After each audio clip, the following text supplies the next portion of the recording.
Pastor مصور صاحب کا جو آج کے ہوسٹ ہیں اس پروگرام کے، اور بڑی خوبصورتی کے ساتھ اس کو لے کر چل رہے ہیں اور بڑا کامیاب ہے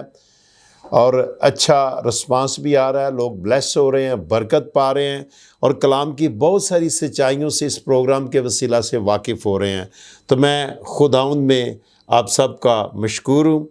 تھینک یو۔ سو خاندان کی بات، یہ بڑا اچھا سبجیکٹ آپ نے چنا ہے۔ تو میں تو اکثر جو آج کل کے میسیجز ہیں، پیغامات ہیں چرچز سے یا ویسے گفتگو کے اندر، تو خاندان کی بات زیادہ ہو رہی ہے۔ جی، اگر آج ہم خاندان کو سیو کر لیں گے روحانی طور پر، تو یقیناً ہم آسمان کی بادشاہت میں جا سکیں گے، نہ صرف ایک شخص بلکہ پورا خاندان۔ تو خاندان کا لفظ جو ہے یہ فارسی زبان کا لفظ ہے، جی، اور خاندان سے مراد ہے گھرانہ، قبیلہ اور گروہ، اور اس کے علاوہ اور بھی بڑے میننگز ہو سکتے ہیں، مگر ہم یہاں پر جو خاص طور پر ہے وہ گھرانہ کا لفظ جو ہے نا اس کو آگے لے کر چلیں گے۔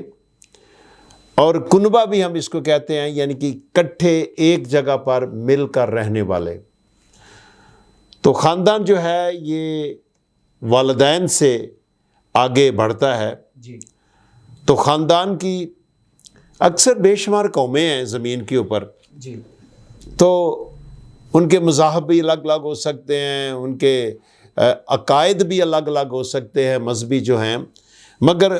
میں سمجھتا ہوں کہ بائبل مقدس جو دنیا کی تخلیق کی بات کرتی ہے اور خدا کو متعارف کراتی ہے، دنیا کے نظام کو متعارف کراتی ہے، بائبل مقدس ہے، اور دنیا کی تخلیق کو اور اس میں خاندان کو بڑی اہمیت دی گئی ہے۔ تو خاندان کے اندر خدا نے باپ کو، ماں کو اور پھر ان کے بچوں کو انکلوڈ کیا ہے، اور اس کے بعد یہ خاندان جو ہے اپنے رشتے ناطے میں آگے بڑھتا ہے۔ تو میں اس بات کو بیان کرنا چاہتا ہوں کہ دنیا کا ہر خاندان کسی بھی قوم، قبیلہ سے، مذہب سے تعلق رکھتا ہے، اس کا بیسیکلی خالق کون ہے اور وہ کس کے ساتھ جڑا ہوا ہے اور کس کے ساتھ نامزد ہے،